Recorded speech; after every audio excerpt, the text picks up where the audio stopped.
What is going on?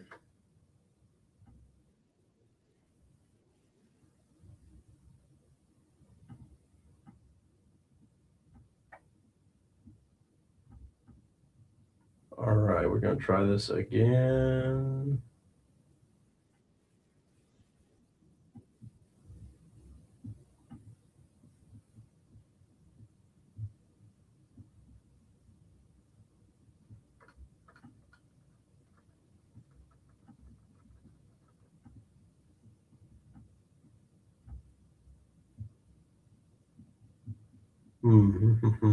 Okay. Eric from Alberta, Canada. What's going on, Eric? How are you? Thank you for being back here. And let's see. All right, what is going on, everybody? Sean, how are you? So we seem to be still having some issues with the clarity. I don't know what's going on with the internet today, but if at any point it clears up and isn't blurry, please let me know. Ryan Phillips, not in Vancouver. Wait, I think I'm just a regular guy. Wait, I appreciate the kind words. Let me see.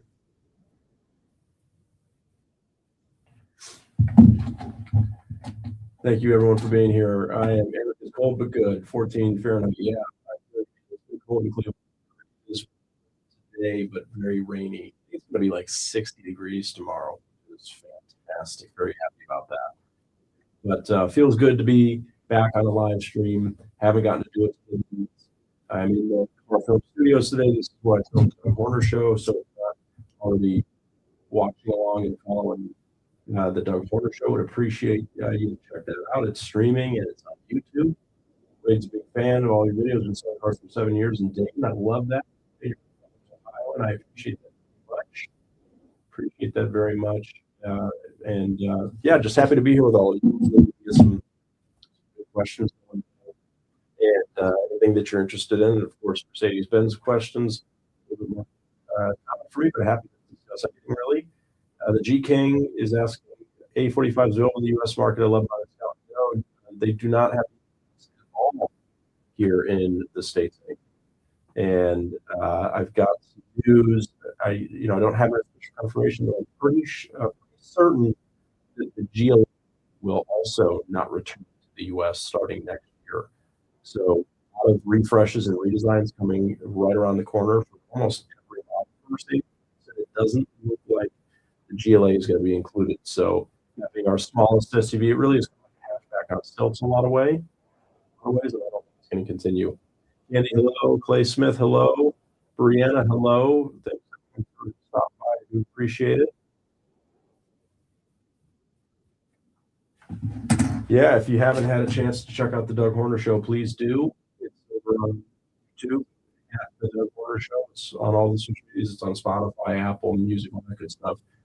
I love your videos. Wish you would call some of them dumb, though. Some of the girls from the office. Oh, well, I'm sorry.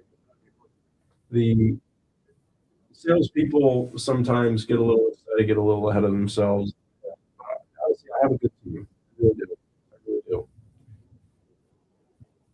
Lawyer Adam, I envy is an RV. Awesome. What do you have, like a converted Sprinter van? That's pretty sweet. What's your opinion about the new Nissan 400Z? James, I mean, they look cool, and so I can actually maybe take one for the reserve judgment, but I think a much needed product for Nissan for sure. Like Holly, hello, Mr. Doug. Hello, my friend. How are you? Thanks for being here. Will the 3-row wagon return, Dave? It doesn't look like the 3-row wagon will return. Took that away years ago. They're not designed to be the size of those old school traditional wagons where you could actually make sense of having it. Plus, the E3 has a big battery pack underneath the floor in the rear, so you really just don't have to pay. You think it is 4.9% is for 72 months is good? Yeah, James. I mean, that's good. We've seen it a long time. So It's fantastic. Absolutely it is.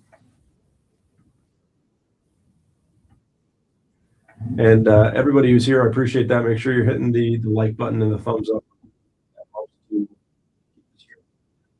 push it out in front of more people. So I do appreciate that. The Coachman Galleria, very nice, Adam. That sounds fancy. I like it. Any news from MB about a competitive offering to the Audi RS5 a month for the US market? We will have an E63 wagon at some point, most likely. I do think it's still probably about 2 years away. The Steely 63 questions, the E63 questions, those are the ones that I get most frequently. And I wish I had better news, but it doesn't seem like we're still about 2 years at least away from those vehicles making it stateside. Kowalski, I appreciate that. Say. And let's see what else we got. Nice having a restroom in your vehicle. Yeah, I can imagine. Gabriel, huge fan of your videos. That's very kind of you. Thank you for being here. Thanks for coming in and hanging out for a little bit. If any of you know Tommy from Delivered, he was the most recent podcast guest. I know a lot of people are interested to see what that might look like and or what my thoughts were about Tommy. So definitely go check them out. I think it was a great episode. It's been the most watched episode so far of the Doug Horner Show. Joey has 10 payments left to own, which is a good time to trade it in so the dealer pays off the car. Joey, do you lease currently or do you have a finance? That will change the answer to my question. If you financed your vehicle, you have 10 payments left, probably in a position you really can do anything at any time. JC, thank you. I appreciate that. Let's see. I have a 2019 63S Coupe with the ZU. We would love to buy it if you're open to us putting a number on it for you. We are paying huge numbers right now. We've got a new used car operation. If any of you follow Joe W. Auto, some online reviews of cars, very kind of short, quick reviews of some of the coolest cars in the world. He's super well connected, and he started for used car building in January. So we've completely revamped our acquisition process, and we're going all out, right? We're treating it like Carvana right now. We're just paying big money, going after all the coolest cars we can get our hands on. And so it's a great time in the market to sell or trade a car to connect with us on that because we would love to have it. So use AI receptionists or salespeople. We have salespeople. I've been looking at AI products as sort of a backfill. I think that there's a lot of value to having AI available for after hours that can't be handled. And it's not about replacing salespeople by any means. It's just about having an extra layer of protection to make sure problems don't go unanswered. So SEMA is starting at Mercedes store in July. Would love to pick your brain one day. Yeah, I'm going to be actually launching a community in the near future where individuals like yourself will be able to kind of go in there and have some really focused conversations about sales training or best practices or just get direct access to ask questions like that. Because I do have a lot of people that are looking to get into the business or going to be starting at a new store and they want some advice. I want to be able to have more focus to deliver that. Yeah, David, I'm really sorry about the connection. I'm not sure what's going on with that. And do some technical difficulties right now. Mark, what options do I have if a service department lies on my service? Never. Wow. Mark, I'm not really sure what to say about that other than, I don't know, maybe get your local involved or something, but that's pretty serious. 1998 SL 600, find it. I'm sure we could find one. I'm sure we could find one for sure. Joey, incentives on pre-owned inventory. There's special interest rates from time to time. Inventory, but pre-owned inventory doesn't qualify for incentives in the same way that new car inventory does.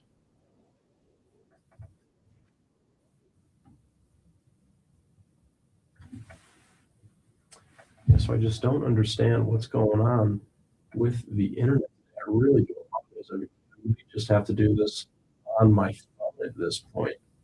It just continue to try to stream this all at the same time, and it seems like we're having some issues with the quality doing it that way.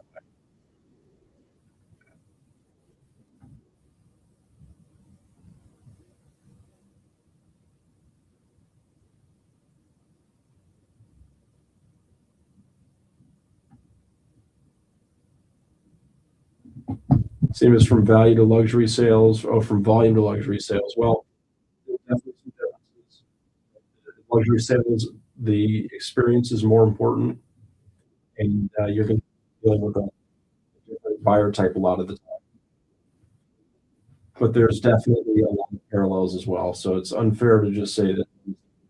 But sounds more like an audio problem. Mark, on Facebook, are you able to see and hear me okay, or is there any problem? Well, how about now? Is that any better? Sorry, I just realized the microphone. That's not going to help a whole lot, is it? That's not going to help a whole lot, is it? All right, now we should be cooking. Now we should be cooking. It should sound a lot better now. You cut out a lot. Yeah, I don't know. Dang it, man. This is just so frustrating. Oh my goodness, so annoying.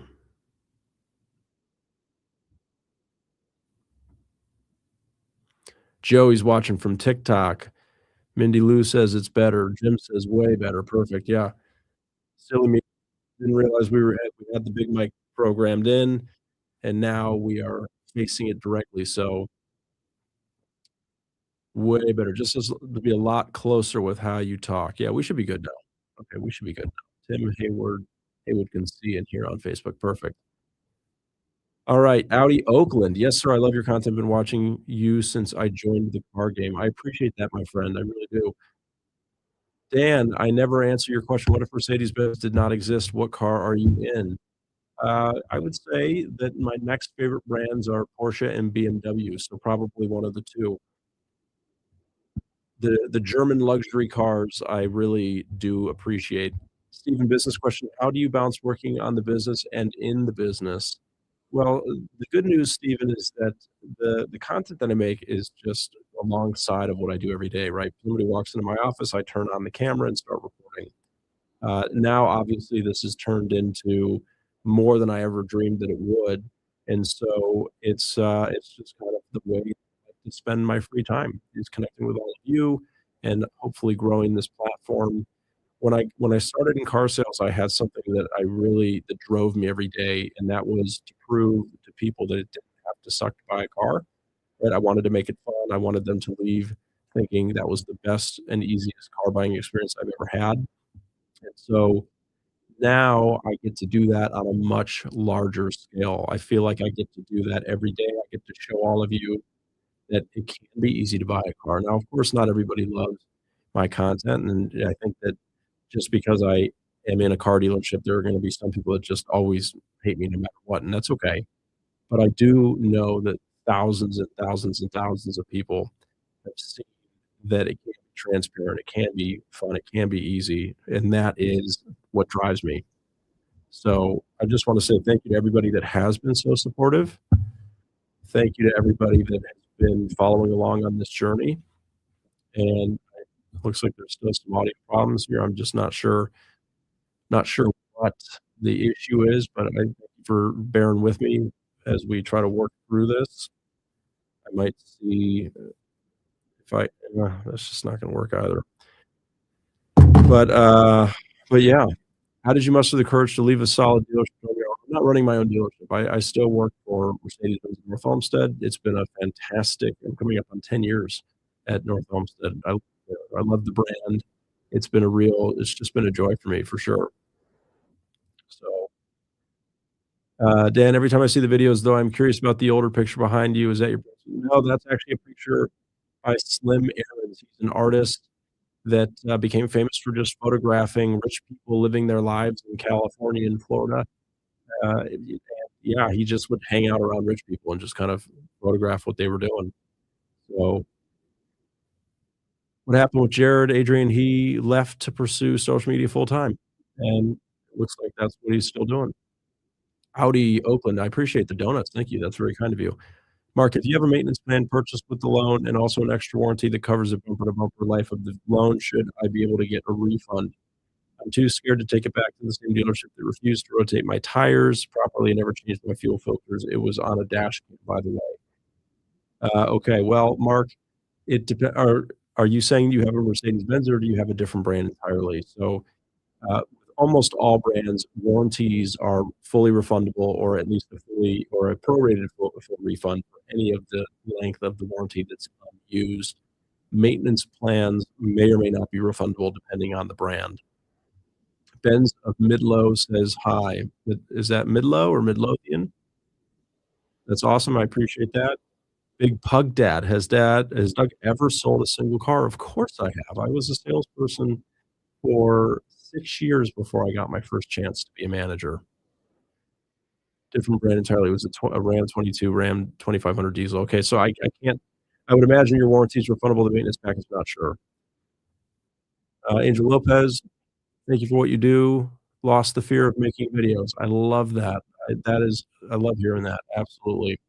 And for those of you that are in car sales, by the way, that maybe aren't ready to take a leap and make social media content, I understand that's a big ask for a lot of people. But at the very least, if your store doesn't already have a video tool, even if you do have a video tool, make sure you're using it. If you don't, you can go sign up for CarFilm. You can do that as an individual user. And I promise you, putting yourself on camera might feel a little awkward, but at least you're just doing it in a one-on-one scenario. You're sending videos to people that are hoping to do business with you. Trust me when I tell you, it makes all the difference in the world. I mean, living proof of that, where people from all over the country now come to do business with us because they watch my videos.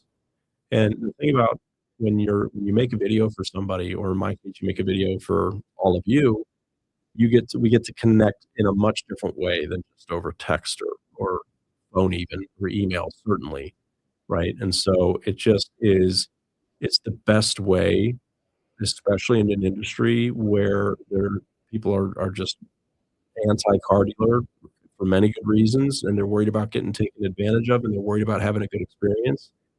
Put yourself on camera and you humanize the experience in a way that it's a game changer. So,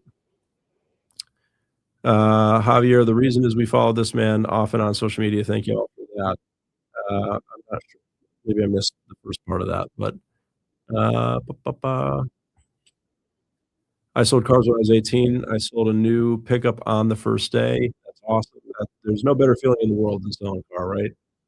Getting out of a BMW lease from Mercedes, is it possible? Yes, it is, but you'll have to work with a dealership that has access to a BMW store because BMW won't let you trade into another brand.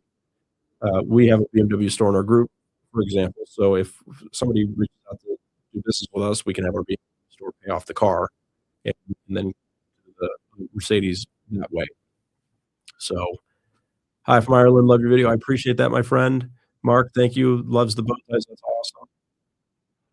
You have LYT has a 25 Corolla LE hybrid. I quite like it. That's awesome.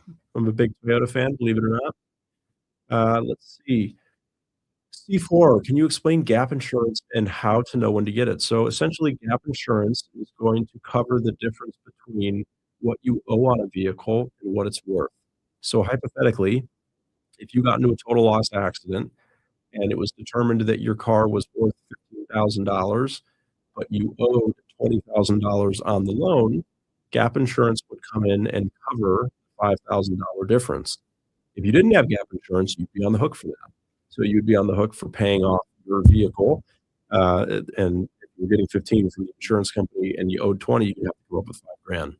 So the general rule of thumb is that if you're financing a car and you're putting little to no money down, or you have negative equity, 100% you want to get gap insurance because you are going to be borrowing more money than the car will ever be worth, which means that at any point for the foreseeable future over the next several years, if you were to get into an accident, the car will be worth less than the balance of your loan.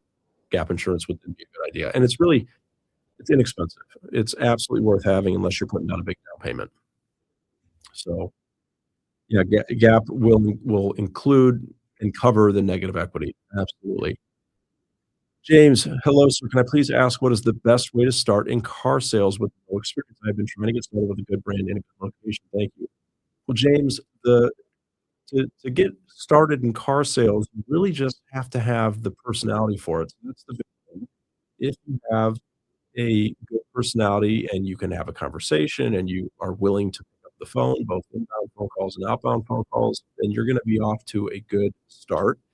It's also important to pick a brand that you love and that you believe in and learn the product, right? It's very important to know the product. That's an area where I see a lot of salespeople or potential salespeople fall flat. Your real estate advisor, I love watching your videos. The professionalism and knowledge is on point.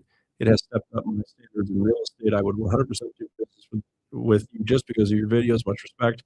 Thank you. I appreciate that. That's very high praise, and it means the world to me. Let's see, Chris, I've been following you on LinkedIn. Great content. Love the posts and videos. Thank you, Chris. I really do appreciate that. Kevin, hey, it's Doug from Drive Options. Yeah, right. Some may know me for that. 100%.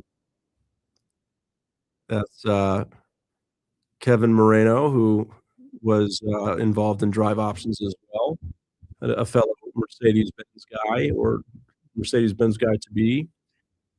We were actually talking about Drive Options today, funny enough, Sean Weaver and I, and on the previous live stream that we did that we had to cut a little bit short, but that was a fun experiment, clearly proved that there was demand for subscription-based automotive, but at a full-scale product like we originally offered it, still a lot of, just it was not cost effective just yet with insurance the way it was, and you really need manufacturers to play ball if you wanna do it at scale. But, Rich Auntie, I love my MB, but the oil changes were highway robbery. Well, the servicing on a Mercedes-Benz is definitely more expensive than a typical car, and the services are more inclusive than just an oil change, but I totally understand that. It's a little bit jarring for people that might not have driven a luxury car previously. Do you need GAP if you plan on leasing? No, Chris, you don't, because most leasing companies will include GAP insurance with the lease. So Mercedes-Benz Financial, for example, includes GAP on all of their leases. So that's one of the other benefits to leasing is that your downside risk is protected massively. Sean, starting my sales exec role next month. Any tips for a new starter in the industry? Sean, the best advice I can give you is to be everywhere all the time and to always be talking to people, right? Starting with no book of business. So you have got to get in front of as many people as you possibly can. You've got to make sure you're embracing technology and making video, for example. And I also would encourage you to identify who the top performer is at the store you're going to be going to and shadow that person, ask that person questions, just observe them, learn what they do. The best salespeople that I ever have worked with or seen in car sales are very naturally curious. So if you're not naturally curious, you're gonna have to force yourself to be curious, and that really just means you're gonna be asking questions all the time. Why? Not just to the people you're working with, but to the clients and customers that you're gonna be talking to, because if you don't know why they're there and what problem they're trying to solve, you won't be able to solve the car very effectively. Poisonous, the more I watch you, the more I wanna trade in Lisa Benz, and I live all the way in Houston, Texas. I love that, thank you. That's a very, kind words, high praise. Interestingly, we've always done a lot of out-of-state business, but we've done a ton of business in Texas. So for whatever reason, my videos seem to circulate quite a bit in Texas, and and that's, I don't know, we love our Texas friends. So, Kevin, thank you, that's very kind of you to say.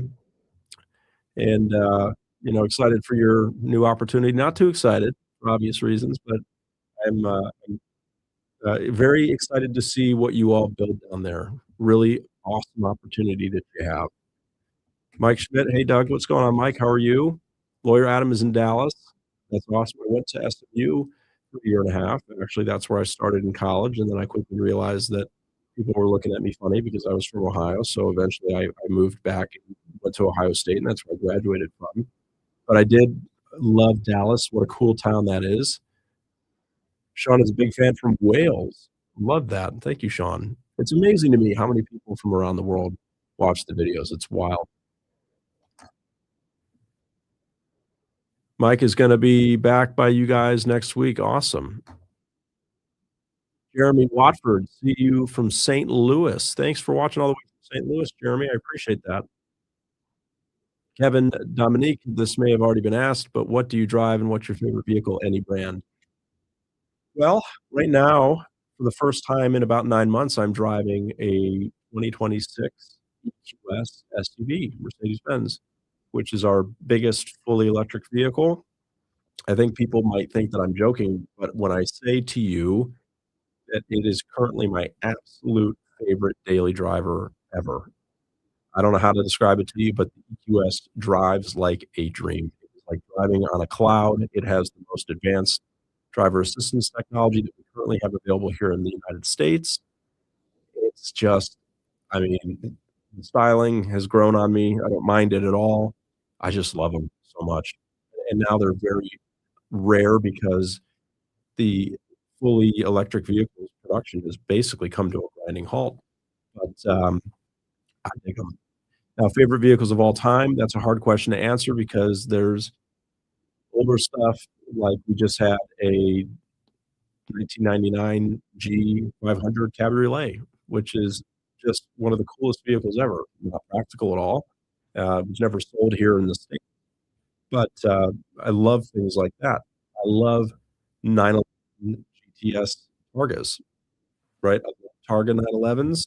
Porsche is one of the most iconic brands in the world. The 911 is one of the most iconic cars in the world, and I love the Targa, and I think that the GTS is always the best flavor of 911. So it's, depending on what the use case is, my answer changes, but as a daily driver, I gotta tell you, yeah, Jeremy, great acceleration as well, absolutely. I mean, it's just they're so smooth, it just I don't know what to tell you. I love driving them, love it, I really, really do. Any pre-2020 GL63s available at the dealership? Not at the moment, Jim, not at the moment. That would be a fantastic car to have, would be a great car for the money for sure. General Chicken, hey, Doug, big fan, appreciate that, my friend. What cars would you say are the best cars to drive for free, meaning people are appreciating value indefinitely despite adding miles? Well, G-Wagons hold their value extremely well, most 911s, Civic Type R, of course, absolutely. Really, any Toyota product will be a great vehicle from a resale perspective. I mean, look, tip of the cap, give credit where credit is due. Toyotas hold their value comically well. I have several videos where I have a hard time wrapping my head around that. It's just the reality. I mean, they really, really do. If you want a vehicle that isn't gonna cost you much to own, Toyotas are at the very top of the list, not only because they depreciate slowly, but their maintenance cost is very low. So, Erie, I work at a CDJR, store. Should I move over to luxury car sales?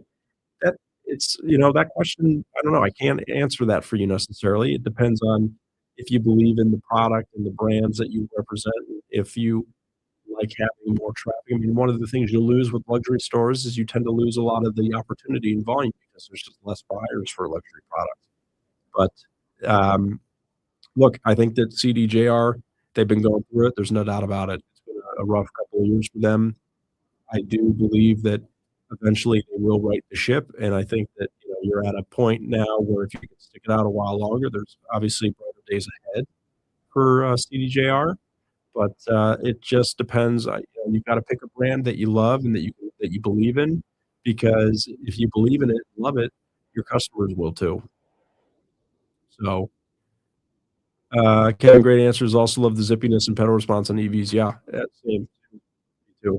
Chris, what's the biggest misconception customers have before they walk into your Mercedes-Benz showroom? Chris, I think one of the biggest misconceptions is a lot of people just assume they can't afford a Mercedes-Benz. I've noticed that my entire career. But, that's just not the case. They're very accessible. What I love about the brand is that there literally is a car for everyone.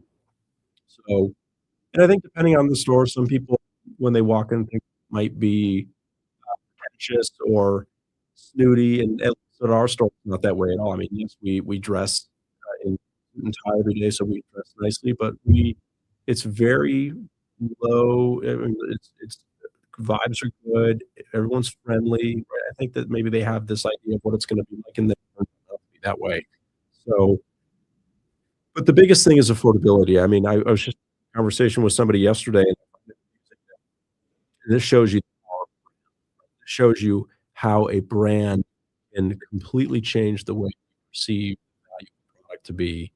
But there are all kinds of competitive products to Mercedes, some of them luxury, some of them new, some of them just domestic, that are at equal or even higher price points, but people don't view them as better vehicles, or they don't think that they will be looked at or judged for driving them, right? So, my point there is that somebody could go spend $100,000 on a Yukon Rally and not be worried about what people will think, but they wouldn't go and buy a $100,000 Mercedes-Benz GLS because the the brand has a value tied to it or a cachet to it that the Yukon just doesn't have. So I think people sometimes falsely attribute the, brand and assume that, "Oh, well, I can't afford it just because it's Mercedes." Well, that's not true at all. I think that a lot of competitive products have snuck up in price to the point that they're the same or even more expensive in a lot of cases, but people don't think of them in that way. I mean, like, look at pickup trucks. Ford F-150s, Rams, Chevys, GMCs, they get up 80, $90,000 easy on some of the higher trims. It's absolutely wild, but nobody would ever look at that and say, "Oh, well, it's still a Ford at the end of the day," right? So, anyway, AMG GLC, big fan from Jersey. I appreciate that. Thank you for being here. Saw them. If I wanted to get hired at a luxury dealer without any car sales experience, is it possible? Yeah, of course, absolutely it is. Look, a lot of car dealerships are coming around to the idea of hiring people and not experience, right? So when I'm interviewing people, I'm looking for good people. I want good people. I'm not so concerned with your in fact, a lot of the times, if you've got car dealership experience, it's probably not good experience, right? Because we do things very differently than most dealerships. So it almost goes without saying that anybody that I'm interviewing that already is in the industry does not understand our process and the way we operate. But if you have a good personality, if you're likable, if you're curious, if you're not afraid of the phone, afraid of having a conversation, and willing to learn, we can teach you the product, we can teach you the process, but I can't teach a personality, I can't teach the work ethic, right? So if you've got those 2 things, you should be able to land yourself a job in the business. Corey, can you explain the difference between loading the front or back end of a deal and what that means? Well, the front end of a deal is any profit that a dealership has that occurs in either the vehicle they're selling or the trade-in from a, under allowance standpoint. So what that means is that dealerships, they buy their cars from either in a used car, they trade or they buy it from auction or wherever. From on the new car side, they buy it from the manufacturer, right? And the difference between what they paid to get it, what they sell it for, that's gonna be front end. And then it's a very common practice in the industry for dealerships to tell you, a number for your trade that isn't the actual number of their value. That is a under allowance situation. So, for example, they might determine, well, this trade is worth $20,000, but we're going to offer you 18. If you say yes, then it is actually profiting $2,000 right up front in the deal based on what the car was actually valued at. Now, just to be clear, we don't do that. The number that we appraise the car at is its real value. We call it AC, it's the actual cash value of the vehicle. Now, the back end of the deal is where a lot of dealers focus now because margins are much smaller than people might think. And the back end of the deal is any money that comes from arranging financing for you with the bank or selling warranties or other aftermarket products, things like tire and wheel packages, gap insurance, all of that sort of thing. So, there's a million different ways to do it, and some dealers will prioritize discounting a car into oblivion because a lot of people get fixated on the selling price, and then they can sort of overinflate what's happening on the back end of the deal. Maybe they're marking the interest rate or they're charging more money than they should for aftermarket products. I mean, it's really just there's a lot of different ways to do it. Uh, and some dealers have this kind of like, look over here approach and not over here.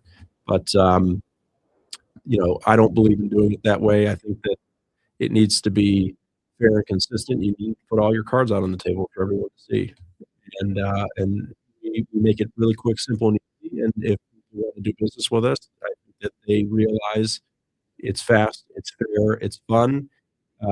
If you want to, feel like you're more in control and negotiate, some people prefer that method, and harder to know if you're really getting a good deal or not because at the end of the day, a good deal is a state of mind, and you can still negotiate and end up with a bad deal.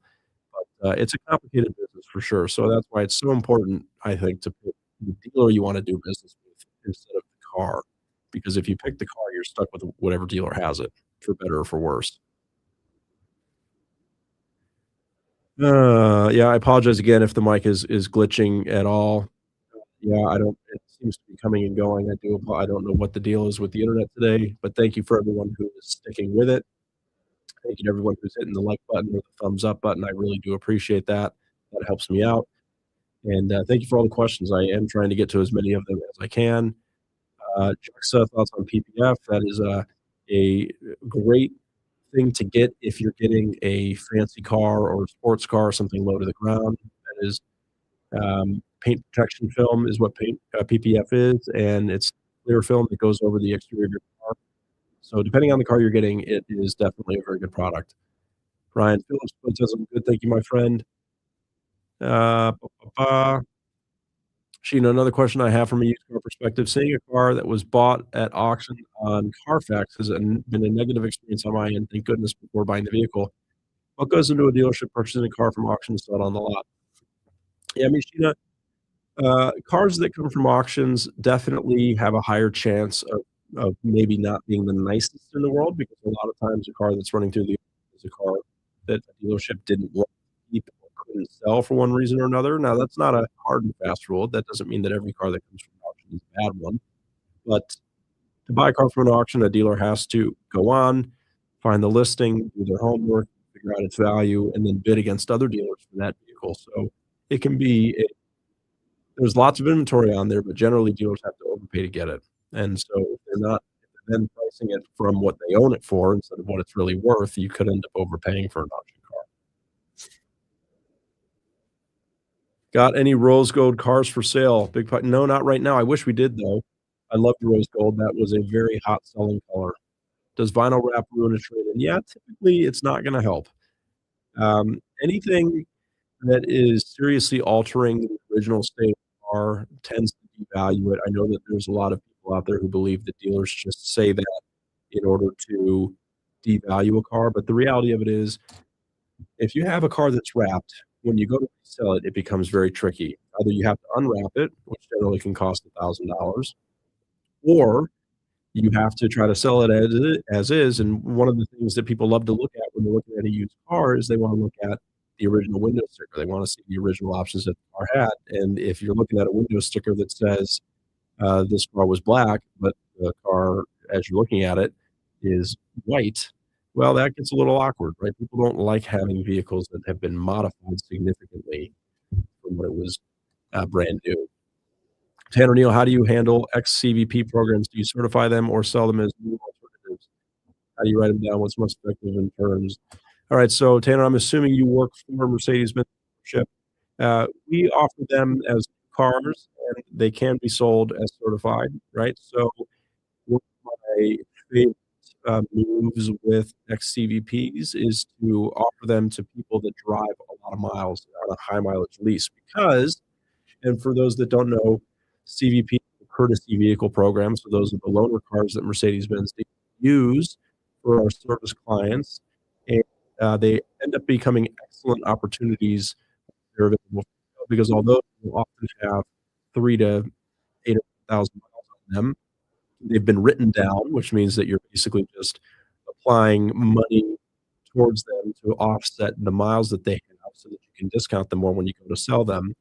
So they make great used vehicle purchases. It's basically like buying a new car for a used car price, and you can get certified, and Mercedes has a fantastic certified warranty. It's a unlimited mileage warranty and an extra year.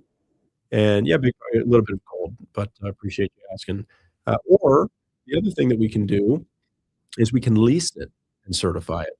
So for people who need 20, 25, 30, 35, 40,000 miles per year on a lease, well, we can lease you an XCVP and you have an unlimited mileage warranty. So you get the best of both worlds. You get the downside risk protection of a lease, and you get the warranty, the unlimited mileage warranty that you need for being a high mileage driver. So Pitt, my Dave is currently an EQS 400 SUV. That's our biggest electric SUV. Do you like any American cars? Absolutely. I grew up in a Ford family, so my first car was a Mustang. So I do love, and there's plenty of cool American cars. I mean, look, you hard to deny how amazing the new Corvettes are. So the ZR1, the ZR1X, they're just absolute monsters. But I still love the Mustang. I love look, I love pickup trucks. Absolutely, my family drove pickup trucks for many many years before I got into the business. So yeah, Benz and Browse, what's going on, brother? Saw you pop up on the scene recently. Love the name. Great points on XCVPs. Yeah, XCVPs are very dynamic, 100%. A lot of dealers don't maximize the opportunities they have with those cars. So, uh, you aren't listening and nobody can understand you. Julie, I am listening. Oh, you'd be better off just talking to the phone. Okay, Julie, you might have been talking to Mike. Sorry. Yes, negative equity is approaching well over $8,000 soon. Well, the other thing that works well with XCVPs is because they're being discounted more, they can eat up negative equity more effectively, right? Remember that one of the biggest advantages to a new car is that a new car's value will always be determined by the bank off of its invoice, which is just a few $1,000s less than the MSRP. So when you have cars with big incentives or the ability to be deeply discounted, they are able to look out better. They look better to the bank because you're working off of a very high invoice price relative to a low selling price. Okay, the problem with used cars, and the reason that you should really never, ever, ever roll negative equity into a used car is that used cars have book values, and book values are determined by the bank based on like wholesale numbers, right? Trade-in numbers, right? Which will always know a retail number. So, and because used cars are like stocks, they're really sold to the live market. There's no incentives or deep discounts on used cars because that market is significantly more efficient. So when you're buying a used car, if you're adding negative equity on top of it, you're instantly putting yourself into an even worse negative equity situation. And to have a comparable payment to a lease, you're going to have to probably do a 5 or a 6 year or even maybe a 7 year finance term, which I would avoid at all costs, right? Because you're going to be paying a lot of interest and you're just going to depreciate the car much more quickly than you're paying it down. So if you have negative equity and it's just a situation that you absolutely have to get out of, lease, lease, lease, not because it's better for me, but because it's better for you. So yeah, absolutely, my friend. We could definitely do that. If you're newer to the brand, especially, we'd love to help. What kind of, deals are out there? So the EQBs are essentially out of production right now. I'm not sure if there's even any left. But, David, please tell Angela I will reach out to her tomorrow on the EQS. Uh, absolutely, I will give her a heads up. Vincierge, my brother, what's going on? The man, the myth, the legend, the Vincierge. I'm having a great day, brother. I hope you are as well. Love to see what you're doing out there. You're having a lot of fun with the content, and I appreciate that very much. Is it harder to trade a car once it's out of warranty, even freshly out? The short answer is yes, it is a little bit harder. It's not the end of the world, Tyler. It's something that you still can do, but, just understand that depending on the brand, there's certain things that change from the dealer's perspective once your car goes out of warranty. I mean, if there's any issues at all, they know the dealer knows they're gonna be paying out of pocket to fix that, and in the case of Mercedes-Benz, for example, let's say you're freshly out of warranty by miles, not time. Maybe you drive a lot of miles, and Mercedes has a 4-year, 50,000-mile warranty when they're brand new, so that's 4 years or 50,000 miles, whichever comes first. If you drove 50,000 miles in 2 years, now If I certify that vehicle because you went out of warranty, the best I can offer the next owner is a warranty.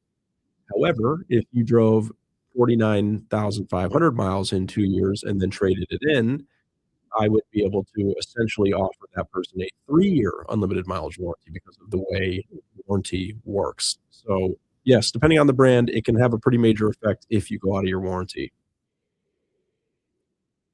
Yeah, Tyler, there you go. So, yours is miles. You did 36,000 miles on your Subaru in 2 years. That's awesome. I'm glad you're loving the vehicle. That's a good thing. Why is the sound so bad? I don't know. I really do apologize. The sound is going in and out. We're having some internet troubles today here at the CarFilm studio. Gotta figure that out, so I do apologize for that. Bup. Tom, can I talk about the reliability of German cars versus Japanese cars? You have to admit Mercedes and BMW are maintenance nightmares if you don't drop major cash every 5,000 miles. By the way, I watch all your content. It's amazing. Well, Tom, the service intervals on BMW and Mercedes are once a year or every 10,000 miles, and you most definitely have to follow that schedule if you wanna really ensure that you're gonna get a reliable car. Now, look, here's the reality. The simplest way I can answer this, more luxurious and therefore complicated and tech, inclined a vehicle is, the more expensive it will be to maintain. That will always be true. One of the advantages that Japanese cars have is that they're relatively simple compared to most luxury cars. There's nothing wrong with that. I wanna be clear. I'm not saying that that's a bad thing. That's just the reality, okay? If you don't have an air suspension, for example, that's a component that can't break. You can't have to replace an air suspension if your car does not have it. Now, objectively, an air suspension will always ride better than just a standard coilover spring setup, okay? That's just the reality of it. However, if you want to keep your costs down for ownership, then you're not gonna want an air suspension, right? Because that's something that could break down the road. So it just comes down to what makes a luxury car is more tech, more luxury features, just kind of, better, and better is an objectively better. Subjectively, you might not care. But the reality of it is what makes these cars more expensive and more luxurious is also what makes them more expensive to maintain. So you just kinda have to decide what is more important to you. Do you want something simpler and more reliable, or do you want something fancier that makes you happy, right? And not to say that a simpler car can't make you happy, but luxury products, no matter what industry, exist for a reason, and it's because they tend to make people feel good and they just provide more enjoyment than the lesser alternative. So I'm going to put a pin in it here for the time being. We're still having some issues with the stream quality, and I apologize for that. Thank you for everybody that hung out and joined. But and if you're not a follower already, would love and appreciate a follow or a subscription. Make sure you check out the Duck Corner Show if you haven't already. And that's my podcast where I sit down with people that are in the industry or adjacent to the industry and also have a social media platform. And that's been a great deal of fun for me. But yeah, thank you for everyone for hanging out today. I really do appreciate that. And we'll always try to work lives into my schedule where I can. But thank you as always for being here, and look forward to talking to all of you soon.